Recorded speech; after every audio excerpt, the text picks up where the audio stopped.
membangun persepsi yang benar, menambah wawasan yang benar, ya satu bidang, ya contohnya salah satu yang permasalahan di kanker payudara, ya breast cancer. Jadi sekali lagi terima kasih atas kesempatan dan peluang ini untuk bershare, mungkin membagi pengalaman, ya teman sejawat yang ada di puskesmas, teman sejawat yang ada di pelayanan tingkat dasar, ya, untuk mensiasati, membuat strategi dalam ikut ambil bagian dalam pengendalian tata laksana dari breast cancer itu sendiri, ya. Nah, tantangan kita ini kan ini dari tadi ceritanya. Tadi yang menjadi target pelatihan ini, saya harapkan bagaimana kita mampu menekan, ya, menekan, sekali lagi, menekan, memperkecil angka insiden lokal advance ini, ya. Jadinya, karena begini, makin stadiumnya makin dini kita lakukan terapi penanganan yang holistik, baik medis maupun sosial, itu memberikan harapan hidup 5 tahun itu cukup besar, ya. Makin kecil stadiumnya, stadium 1, stadium 2, harapan hidup di atas 75%, tinggi dalam 5 tahun. Namun yang kita hadapi sekarang ini kan sebagian besar 60-70% sudah lanjut. Tingkat harapan hidupnya 5 tahun ya di bawah 40%. Di bawah 50, rendah. Nah, sekarang dengan pelatihan ini kita membangun kekuatan bersama bagaimana kita mampu menekan kejadian ini. Dengan cara apa? Ya mungkin sudah dipaparkan bagaimana promosi preventif dan sebagainya. Kita ikut ambil bagian dalam pelatihan ini, kita membangun kebersamaan, membangun semangat, membangun membangun untuk diri sendiri itu, supaya kita di daerah kita masing-masing bekerja, kalau ada kesan mengarah kanker payudara, jangan sampai terlambat datang. Pasti ada strategi dan trik yang Anda bisa kerjakan di daerah tempat kerja itu, sehingga pasien-pasien yang datang ke rumah sakit terbolak, ya, lebih cepat lebih banyak ke stadium dini, ya, dengan harapan tentu angka sembuhnya, kesehatannya dalam 5 tahun meningkat sampai 75%, gitu ya. Itu bagaimana kita membangun sekarang, sehingga pelatihan ini dari pemerintah, bagaimana masyarakat ini bisa diantarkan ke pelayanan kesehatan, jangan sampai lanjut, itu ya, supaya berartilah penanganannya. Kalau stadium lanjut kita dapatkan, ya, stadium lanjut kita dapatkan, satu, ekonomi habis-habisan, dua, hasil sangat kecil. Itu masalah. Kalau stadium dini kita ekonomi habis-habisan, tetapi tingkat harapan hidupnya lumayan bagus, 5 tahun. Nah, itu keseimbangan yang kita dapatkan. Kalau gini terus masyarakat kita bombardir dengan program-program, dengan pengobatan, dengan kita tahu pengobatan kanker sangat besar, ya, pengobatan sangat besar, memakan biaya sangat besar, hasilnya sangat minim. Ini menjadi ironi buat kita. Nah, ini mungkin saya tangkap bagaimana pemerintah sekarang, bagaimana mengoptimalkan kembali, karena ini masalah kanker pada yang dominan Yang pada ibu-ibu masalah kanker payudara, kedua masalah kanker serviks ini bisa teratasi dengan baik. Dalam artian teratasi itu bagaimana membawa pasien-pasien itu dalam kondisi stadium dini, ya, stadium dini. Coba kalau kita lihat seperti ini sudah stadium lanjut, datang kondisi keluhannya ibu, kenapa ibu baru datang? Pak dokter, tidak ada sakit benjolanku. Ya, nah seakan-akan ini barang tidak berbahaya. Ini, kenapa baru datang? Ya, ada obat yang di luar saya minum dan sebagainya. Ini, kenapa baru datang? Ya, saya ada alasan, aduh saya tidak mampu berobat. Sedangkan dia sudah punya BPJS. Ini baru datang, dengan 1000 alasan. Jadi ironinya yang kita hadapi sekarang itu dengan program-program yang kita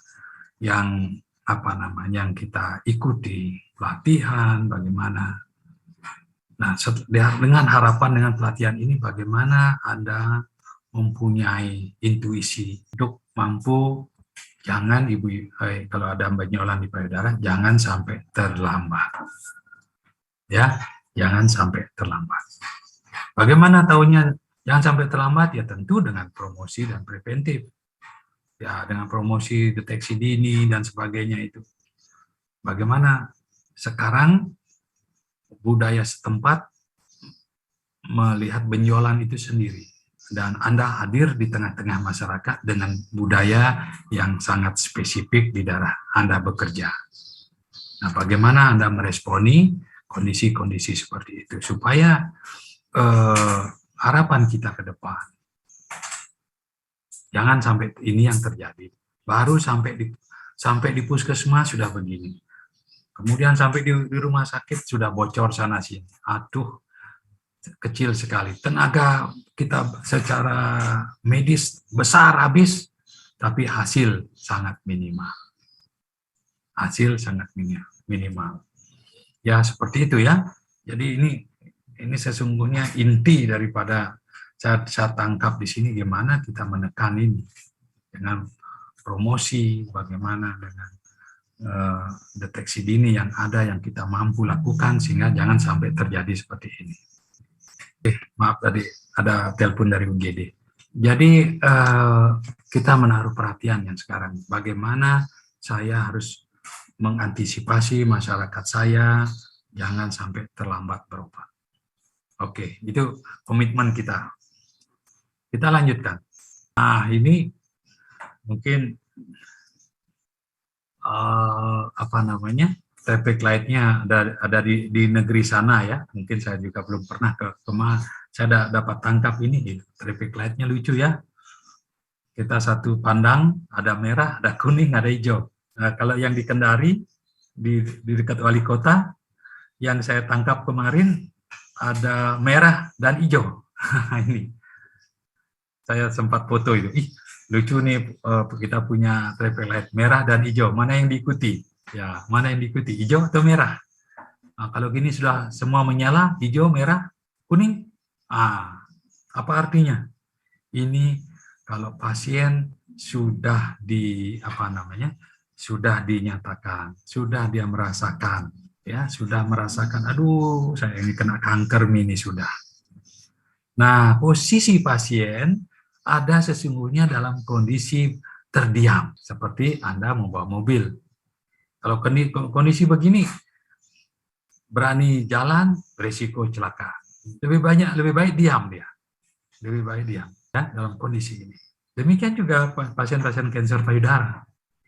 Sejak dia terdiagnosis atau secara instingnya dia, saya sudah kena, itu pasien kondisi terdiam. Nah, sekarang dalam kondisi terdiam itu, siapa yang akan lebih besar pengaruhnya memberikan perhatian? Apakah Anda sebagai seorang dokter?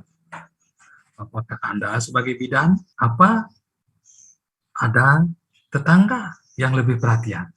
Itu Anda yang bisa jawab. Anda yang bisa jawab. Sejauh berapa perhatian saudara terhadap pasien kanker yang sudah terdiam, baik kanker payudara, kanker serviks, pasti terdiam. Karena tidak mampu lagi melakukan berpikir apa-apa, ya sudah blong, ya sudah tidak ada lagi yang. Nah sekarang siapa yang berperan? Nah itu yang menjadi celah mencari jawaban kenapa masyarakat kita sebagian besar masih dia punya penyakit terlambat datang pada kasus-kasus kanker seperti ini. Karena kondisi pasien terdiam. Nah, pada saat pasien terdiam,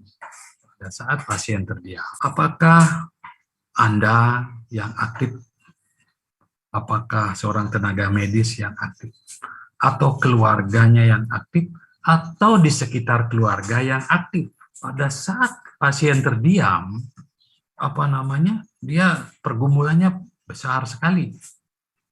Dia sudah takut, dia sudah membayangkan ajalnya akan tiba, dia membayangkan rasa takut, kesakitan yang dia akan alami. Kemudian di samping itu, aduh saya kena kanker. Nah dia sudah dengar lagi, aduh kalau saya diobati nanti sama dokter Chris, dia kasih saya obat kemo, aduh saya dengar lagi orang kemo, mual, muntah, rambutku rontok lagi kayak botak jadinya. Dan kadang-kadang dengar lagi pasiennya, aduh nanti saya dioperasi sama dokter Chris, nanti kanker saya lebih menjalar dia. Samping itu kadang-kadang dokter tidak memberikan garansi. Aduh, Pak Dokter, bagaimana bisa sembuh ini, bisa ini? Aduh, dokternya juga geleng-geleng menandakan tidak ada kepastian. Dalam kondisi seperti itu terdiam pasiennya. Di kondisi 5, partisipan pasien dan family contributes against the cancer. Ada partisipasi pasien sekarang, apalagi dengan gadget ya. Ibu-ibu tidak ada yang punya gadget sekarang. Ya, lebih dominan punya gadget ya, lebih dominan. Kemudian kontribusi keluarga. Nah, keluarga pun tidak mau terdiam. Lihat mamanya seperti itu. Dia akan mencari solusinya sendiri. Dengan dengar ini, ya ada daun katanya, ya minum daun. Ada dengar kayu. Ada kayu dari Kalimantan berkhasiat, minum juga kayu. Ya. Pokoknya pasien ini dalam keadaan terdiam. Ada yang tidak mau berobat. Karena dia dengan keyakinan hanya berdoa bisa kesembuhan. Hal-hal kondisi-kondisi seperti ini baik dalam diri pasien, di sekitar pasien, itu membuat pasien satu terdiam, kedua ada alternatif terapi yang tanda kutip memberikan kesembuhan. Nah itu yang menjadi perhatian kita. Apakah kira-kira yang membuat pasien ini dalam konteks sosial budayanya pengetahuannya kurang, atau informasi yang berlebih mengenai kanker dan sebagainya, sehingga terjadilah kondisi stadium lanjut. Ada kondisi-kondisi yang membuat solusi-solusi alternatif di luar medis. Ya, pasien saya 4 orang. Setiap pasien berbenjolan kalau dia takut sudah minum apa, saya sudah online kayu bajakah. Wah, Ibu di mana pesan kayu bajakah? Lewat online. Sudah berapa lama? Sudah 6 bulan. Apa yang Ibu dapat? Tidak ada. Makanya saya datang nih ke dokter. Aduh, dokternya menjadi second opinion. Ya, dia cari second opinion sama dokter. Bukan, nah, begitu kondisi sekarang. Bagaimana kita yang sekarang mendapat pelatihan, itu kondisi real di lapangan, dan bagaimana Anda tergugah mengubah perilaku masyarakat itu sendiri. Ambil peran. Ini yang membuat kondisi-kondisi ini gagal berobat, sehingga datangnya stadium lanjut. Tentunya pada konteks kondisi ini, nah ini ada gambaran dengan ilustrasi saja. kondisi pasien terdiam seperti di traffic light, kemudian ada pemahaman sehingga dia alternatif, tetapi juga ada yang bermasalah, ya, ada menawarkan ya pertolongan, ya, ada ini pasien lagi tenggelam minta tolong, ada di sekitarnya, masyarakat di sekitarnya, melihat ada orang ditolong, tetapi fokusnya bukan untuk manusianya, tapi dia melihat pasiennya makin tenggelam, makin mati, kemudian masyarakat di sekitarnya yang mempunyai konteks seperti itu mencari keuntungan di atas keuntungan orang lain. Nah, di situ kondisi pasien-pasien kanker, ya, pasien-pasien kanker yang kita hadapi di masyarakat. Ya, di sana sini sekarang kemarin ada tuh, nggak tahu saya, Yayasan Kanker dari Makassar mau minta waktu 45 menit di suatu perkumpulan untuk men-sharekan masalah cancer, ya, masalah cancer. Namun di balik itu ujung-ujungnya jual produk herbal, ya, untuk cancer. Nah, itu ada hal-hal seperti ini, seperti ilustrasi seperti ini, ya, sehingga masyarakat pasti mencari pilihan yang paling mudah, menurut dia paling aman, kemudian bisa menyembuhkan, seperti kecap saja sekarang, kecap nomor 1, itu kondisi yang ada, ya. Nah, sekarang dilema di masyarakat, nah, dilema masyarakat ya mungkin pemerintah, mungkin Bu Titi, kalau ada ceramah-ceramah cancer, ya dikonsultasikan sama ahlinya dulu, jangan dibebaskan. Saya mau penyuluhan cancer sama masyarakat di desa ini ya, minta izin ke dinas. Monggo, monggo. Harus dijaga masyarakatnya juga dengan informasi-informasi yang tidak bertanggung jawab. Ini yang saya dapatkan banyak laporan. Kemarin yang terakhir ini, sampai dia mengatakan, saya sudah dapatkan penyuluhan cancer sama Dr. Chris. Nah, sudah dia sebutkan nama saya, bukan. Maksudnya nama saya karena dia melihat saya sebagai pakarnya di bidang itu, sehingga dia sebutkan saya. Nah, artinya yayasan ini, kalau begitu ya tidak jadi. Artinya peluang-peluang seperti itu, kondisi seperti ini mencari keuntungan. Habis, katanya kemarin pasien, berapa kau beli Bajaka? Hanya ratusan, hampir jutaan Pak Dokter. Jadi saya bilang, kalau memang kayu Bajaka sudah sudah bisa menyembuhkan, masa pemerintah puskesmas tidak menyiapkan? Baru dia senyum-senyum. Iya Pak Dokter ya. Saya juga tidak kepikiran sampai di situ. Nah, inilah di mana peran Anda, di mana peran pemerintah, di mana peran masyarakat untuk bergandengan tangan menyelamatkan pasien-pasien kanker stadium dini, jangan sampai ke stadium lanjut. Tentu kita melihat untuk pengobatan penyakit kanker adalah modalitas terapi kombinasi, ya, tidak ada single. Kalau dia datangnya stadium dini, kita mendapat kesempatan untuk operasi bersifat pengobatan. Diharapkan kesembuhannya tinggi dalam 5 tahun. Kalau stadium 0, stadium 1, kita sudah dapat dan pasien mau operasi, angka kesembuhan 5 tahunnya tinggi. Ya, setelah itu ingat, pengobatan kanker payudara tidak single. Ya, ada terapi utama, ada terapi tambahan. Terapi tambahan dan terapi utama akan bergonta-ganti tergantung kondisi. Ya, kalau sudah stadiumnya lanjut kayak tadi, ya terapi utamanya bukan operasi lagi, tapi obat kanker dulu. Setelah obat kanker baru ditambahkan operasi. Kalau stadium dini, operasi dulu, baru dilanjutkan terapi sistemik yang lain. Seperti itu ya. Jadi terapi utama dan terapi tambahan satu kesatuan untuk menyembuhkan, memberikan angka kesembuhan yang tinggi untuk pasien. Nah, sekarang masalahnya pasien kanker itu, ya, dia tanya, saya dikasih obat tablet saja, saya dikasih obat kemo, saya sudah dioperasi dan di kemo, saya dioperasi di sinar dan sebagainya. Nah, ternyata pengobatan kanker itu karakteristik tiap pasien beda, ya.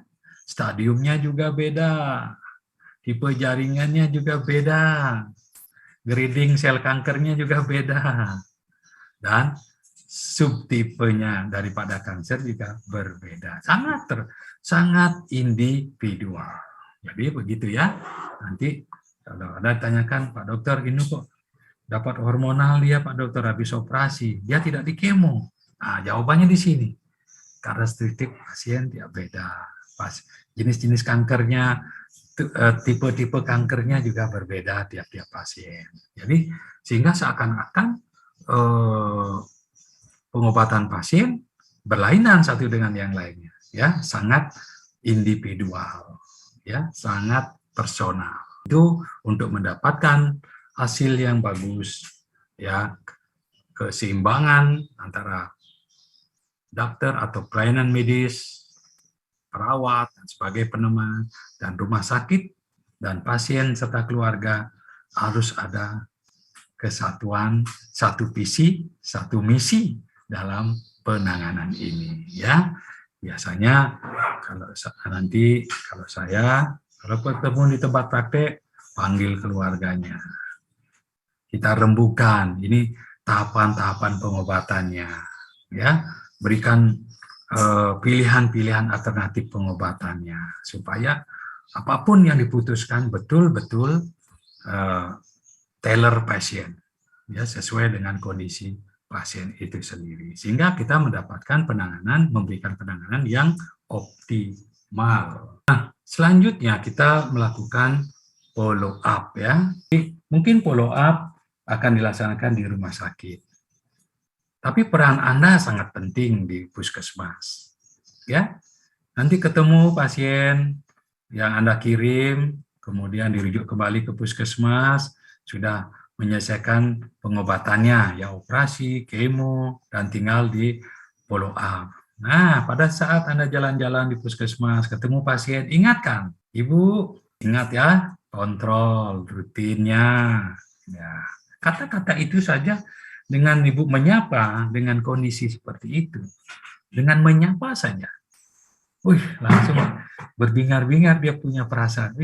Bu dokter yo penuh perhatian buat saya. Aduh, syukurnya Bu dokter ada di sini, ya. Ya, dengan kata-kata seperti itu saja, baru Ibu menyapa. Misalnya namanya Bu siapa ya? Bu A gitu. Bu A, kapan kontrolnya ke rumah sakit untuk ininya? 2 bulan yang akan datang, Bu dokter. Yo, ingat ya, jangan lalai. Nah, perhatian-perhatian kecil itu sudah membuat spot yang besar, ya, membuat support yang besar, ya. Ingat itu. Ini Anda berhadapan dengan ibu-ibu, ya, karena kanker payudara lebih banyak, 99% ibu-ibu, cuma 1% itu bapak, ya. 1% dari bapak. Saya punya pengalaman 10 tahun payudara, cuma 1% yang dapat, satu orang baru dapat, ya. Itu pun berapa waktu pelayanan, sudah datangnya sudah stadium lanjut dengan komorbid, sudah sebentar sekali dapat merawat pasien itu, ya. Follow up penting, ya. Memang setiap bulan ada program-program follow up tertentu. Nah, nanti kalau Anda sebagai dokter di puskesmas, aduh Bu dokter, saya terus harus dikontrol tiap 3 bulan. Nah, kira-kira terus pasiennya memancing dokternya, Bu dokter, kenapa tiap 3 bulan ya saya kontrol ya? Capeknya saya, berikan jawaban empati. Ibu, kalau pasien kanker itu, jangan lupa sel kankernya itu ada yang hidup, ada yang tidur, ada yang aktif. Yang aktif dan hidup sudah dibunuh oleh kemoterapi. Yang tidur masih terlelap pada saat kemoterapi, lolos dia, kena seleksi alam, hidup dia, tetap dia hidup tapi tidur. Nah, setelah 10 tahun, setelah 5 tahun, setelah 4 tahun, pengalaman 4 tahun buat saya, pasien-pasien stadium klinis yang lanjut ini, 4 tahun, muncul kembali. Muncul kembalinya itu bisa kita antisipasi sejak awal dengan pada saat dia follow up. Mungkin kita melihat dengan tumor marker. Oh, tumor markernya makin hari dia makin meningkat, pasti ada sesuatu. Nah, itu butuh follow up, ya, follow up-nya. Nanti setiap bulan atau setiap 2 bulan, setiap 6 bulan harus dilakukan ini untuk menjaga bagaimana sel-sel kanker yang tidur terbang.